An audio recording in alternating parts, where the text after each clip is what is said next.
Un mago sin poder presenta. Así es. Y bueno, para quienes se unen a esta transmisión, es importante aclarar desde el primer momento que el nombre de este espacio también es precisamente Un mago sin poder presenta. Exactamente. Es un gusto estar aquí para esta exploración detallada. El gusto es mío. Hoy vamos a embarcarnos en un análisis profundo sobre un tema que, de una forma u otra, toca la vida diaria de absolutamente todas las personas. Sin lugar a dudas. Nos basamos en un ensayo reflexivo que es sumamente honesto. Un texto que analiza cómo vive y siente la humanidad en su conjunto. Y, bueno, quiero resaltar que no se trata de un documento lleno de términos académicos incomprensibles. Para nada. Es muy accesible. Exacto. Es una mirada muy cercana a dos conceptos que dictan nuestra tranquilidad mental, que son la soledad y la desolación. Y creo que el propósito central de esta conversación es tomar esas ideas y convertirlas en una herramienta práctica. Porque existe hoy en día una sensación generalizada de insatisfacción. Un agotamiento constante, ¿verdad? Totalmente. Un agotamiento crónico que muchas personas sienten desde el mismísimo momento en que se despiertan. Es como si la batería ya empezara al 1%. Tal cual. Por eso, el objetivo de esta exploración es ofrecer un camino claro para encontrar el bienestar auténtico y conectar con el verdadero ser.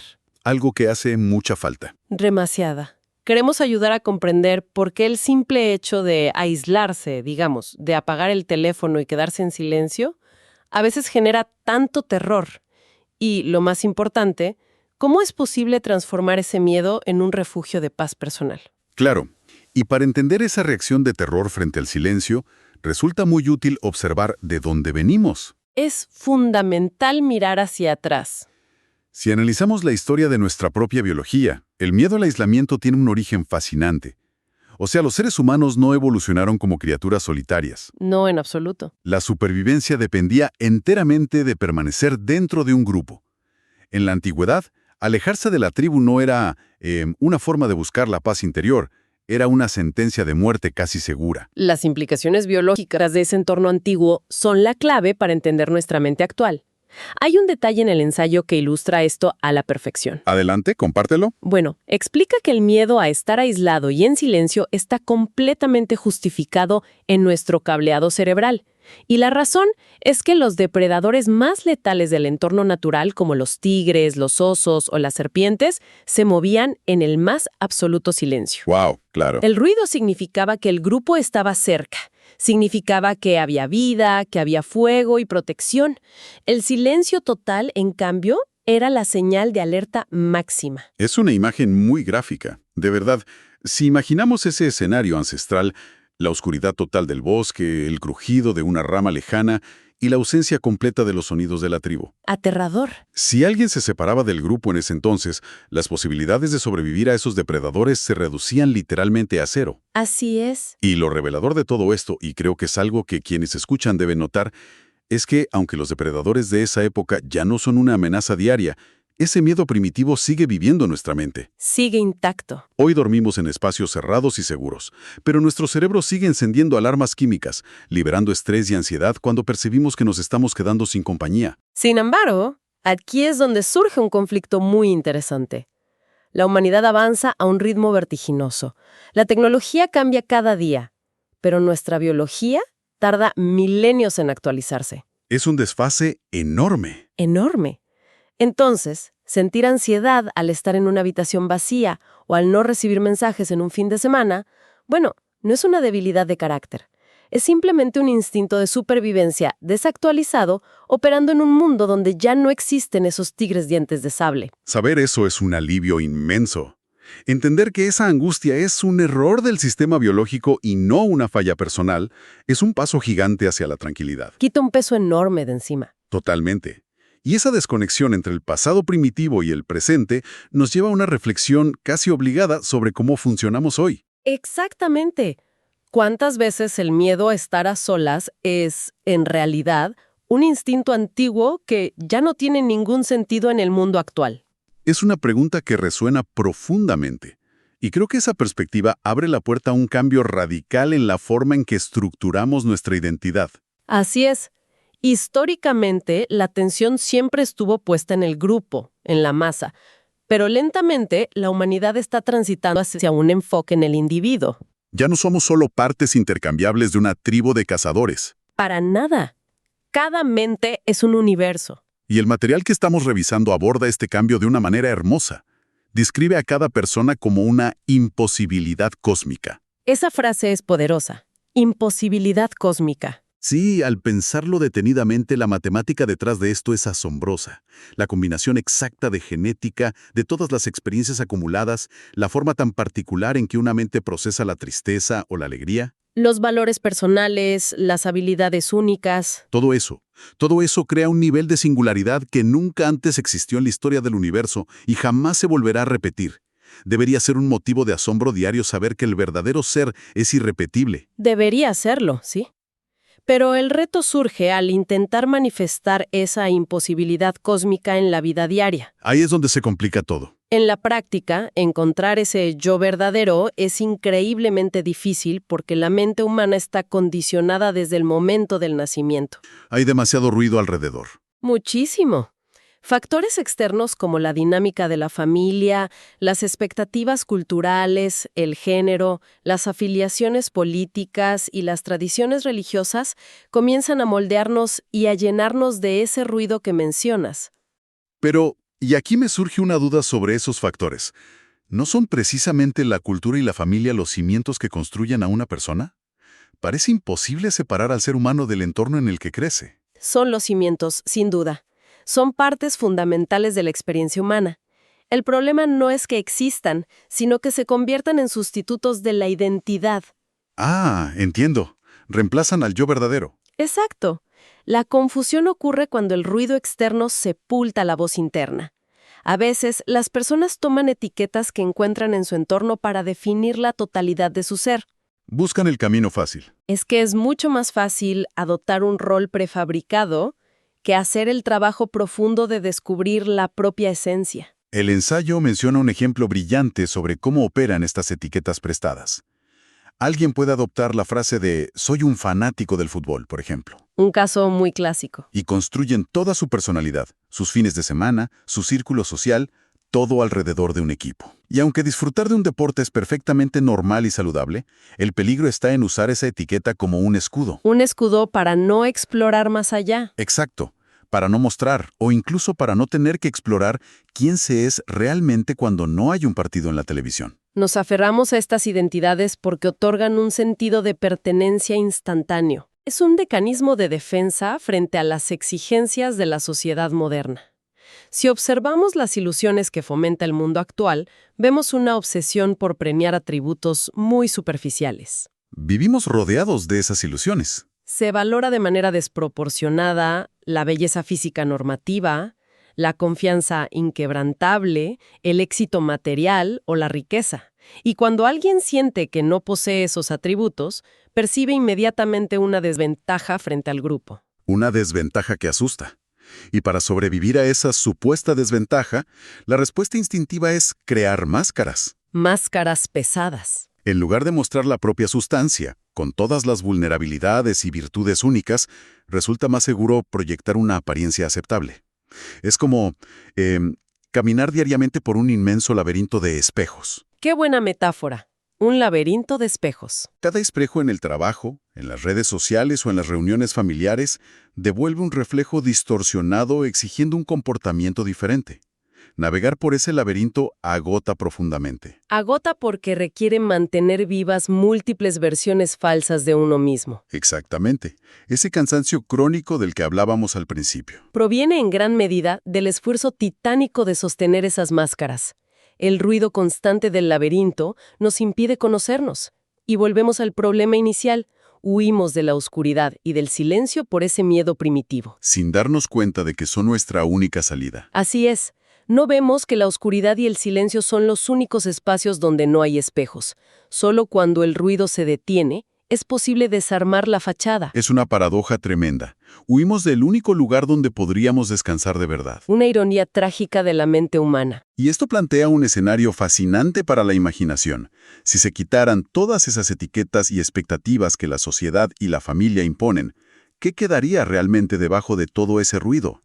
Esa búsqueda de lo que hay debajo nos lleva al núcleo absoluto de nuestro análisis de hoy. Entramos a la parte más importante.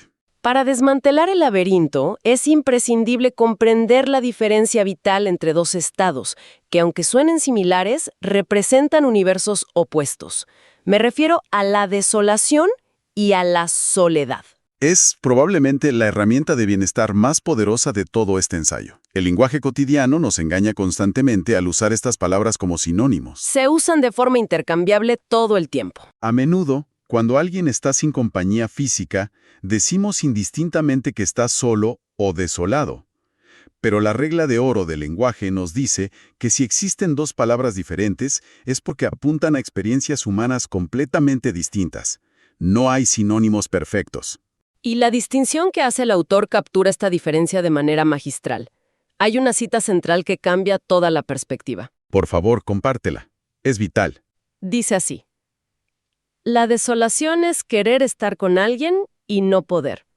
La soledad es querer estar con uno mismo. ¡Wow! Esta simple frase redefine completamente la relación que tenemos con el aislamiento. Totalmente. Profundicemos primero en la desolación, porque es ahí donde radica la mayor parte del sufrimiento diario para muchas personas. El origen del dolor. La desolación no tiene absolutamente nada que ver con la paz. Es un estado de alarma, de miedo instintivo puro. Es esa manifestación moderna del terror primitivo a quedarse fuera de la cueva, que mencionábamos. El instinto activado al máximo. Ocurre cuando la mente impone la creencia falsa y desesperada de que se necesita invariablemente de otra persona para estar seguro, para tener valor o simplemente para existir. Y operar desde ese estado de carencia tiene consecuencias devastadoras a largo plazo. Se toman decisiones terribles desde ahí. Muchas. Cuando el motor de las decisiones es la desolación, se busca compañía no por el placer genuino de compartir, sino como un analgésico temporal para silenciar el pánico. Un parche para no sentir el miedo. Y esto explica por qué tantas personas se aferran a entornos laborales destructivos, a amistades vacías o a dinámicas familiares verdaderamente tóxicas. Soportar el maltrato o la indiferencia parece, erróneamente, menos doloroso que enfrentar el silencio de una habitación vacía. Es buscar un salvavidas que muchas veces termina hundiéndonos más. Agotarse en dinámicas que no aportan nada simplemente para no sentir ese vacío es una receta garantizada para la insatisfacción crónica. Es un ciclo de dolor inagotable. Pero lo bueno es que el ensayo no se queda solo en el diagnóstico del dolor. Ofrece un antídoto real y alcanzable para quienes nos escuchan. Y ese antídoto es abrazar la verdadera soledad. El otro lado de la moneda. Aquí radica la transformación profunda. La soledad no es algo que simplemente nos ocurre. No es un castigo ni una fatalidad impuesta por la vida. La verdadera soledad es una elección activa y voluntaria. Pero no es fácil. Requiere esfuerzo. Mucho esfuerzo. Para alcanzarla, primero hay que estar dispuesto a atravesar la incomodidad inicial de la desolación. Pasar por el fuego, digamos. Exacto. Hay que tolerar los primeros minutos de silencio, dejar que la ansiedad primitiva surja y, al no huir de ella, darse cuenta de que no hay ningún depredador acechando en la oscuridad. Es un proceso de desintoxicación fascinante. La soledad se describe maravillosamente como el espacio donde ocurre un diálogo honesto. Un diálogo necesario. Un diálogo entre el yo percibido, esa máscara de supervivencia que llevamos en el laberinto, y el yo real. Alcanzar este estado significa, por fin, dejar atrás los juicios. Liberarse del peso de la mirada ajena. Implica dejar de lado la preocupación por lo que dirán los demás, pero, de manera aún más profunda, silenciar a ese crítico interno implacable que constantemente señala nuestros supuestos defectos. Ese juez interno es el más severo de todos. Pero cuando se logra esa quietud sin juicios, se experimenta la sanación. La verdadera paz. Es llegar al convencimiento pleno de que se puede estar a solas, sin distracciones, sin teléfonos ni ruido de fondo, y que no pasará absolutamente nada malo. La ausencia de compañía deja de ser una carencia. Y se transforma en algo hermoso. Se convierte en plenitud, en un encuentro genuino con esa imposibilidad cósmica que mencionábamos antes. Lo cual invita a mirar las propias relaciones y rutinas con muchísima honestidad, para descubrir desde dónde se está actuando. Es una revisión de vida obligatoria. Claro. ¿Se busca constantemente compañía por un deseo real de compartir o simplemente como un escape desesperado frente al miedo de enfrentarse al propio ser? Y una vez que alguien logre responder eso con honestidad y atraviesa el umbral hacia la soledad sanadora, se enfrenta a un nuevo dilema. Siempre hay un nuevo paso. El alivio que proporciona encontrar ese espacio interno es tan grande, la sensación de no tener que complacer a nadie es tan liberadora, que surge una inmensa tentación de quedarse aislado del mundo exterior para siempre. Es completamente comprensible. Debe ser embriagador despertar sin la presión de ponerse una armadura o fingir emociones frente a personas con las que no hay ninguna conexión real. Es un peso enorme que desaparece. Dejar de invertir energía vital en mantener una fachada es un descanso profundo.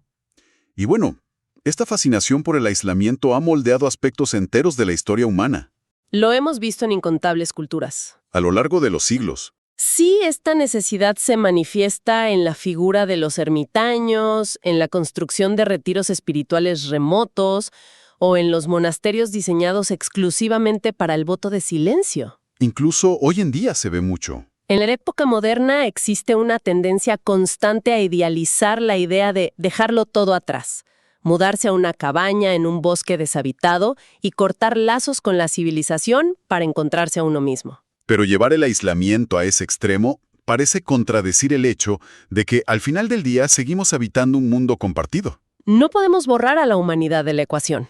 Exacto. ¿Acaso el objetivo del desarrollo personal es convertirse en un fugitivo permanente de la sociedad? Definitivamente no. Y este es el giro persuasivo y más empoderador de toda la exploración que plantea el ensayo. El punto clave. Una libertad absoluta, carente de estructura, reglas o contacto, termina perdiendo su sentido. La meta no es huir para siempre. El acto de aislamiento es solo la fase de entrenamiento. Es el gimnasio, no la vida diaria. Exacto. Es el lugar donde se conoce y se fortalece el verdadero ser. Y aquí es donde reside el verdadero coraje de toda esta filosofía. Es relativamente sencillo alcanzar la paz cuando no hay nadie alrededor para desafiarla. Cuando no hay espejos que te confundan. Cuando se está en la cima de una montaña sin responsabilidades, la paz es fácil. Pero el acto de valentía más grande, el desafío real, es el regreso. Volver a caminar entre la multitud. Después de haber encontrado la verdadera soledad y haber estrechado la mano de nuestra propia esencia en la oscuridad, el siguiente paso indispensable es volver a integrarse al mundo. Volver al laberinto de espejos. Pero volver al mundo conlleva reconocer que la sociedad sigue funcionando bajo ciertos roles y protocolos. Volver implica que, inevitablemente, será necesario seguir usando máscaras. Se requiere una máscara para la vida profesional, otra para ciertas convenciones sociales. Es parte de la dinámica de estar vivos. Pero hay una diferencia monumental que separa este regreso de la antigua forma de vivir. Y esa diferencia lo cambia absolutamente todo. Quien ha dominado su soledad, elige ponerse la máscara con total conocimiento de causa. Ya no es una imposición ciega. La máscara deja de ser una prisión aterradora y se convierte simplemente en una herramienta de navegación. Se asume un rol en el trabajo o en una reunión social, pero sabiendo perfectamente quién se es debajo de esa fachada. La identidad central ya no está en peligro de desaparecer. Se utiliza la apariencia social por conveniencia o por cortesía, no porque se tenga miedo al rechazo.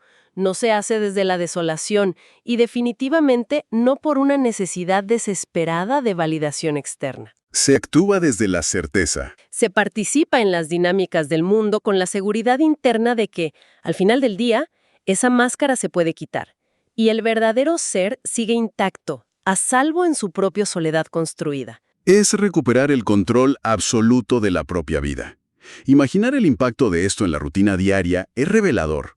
Despierta una reflexión muy transformadora sobre la manera en que enfrentamos nuestras obligaciones diarias. Cambia la perspectiva por completo. ¿Cómo cambiaría el día a día si las máscaras que se usan en el trabajo o en la vida social fueran una elección completamente libre y consciente, en lugar de una obligación dolorosa? Cambiaría en que el cansancio crónico del que hablábamos desaparecería. Porque la energía ya no se desperdicia. Exacto.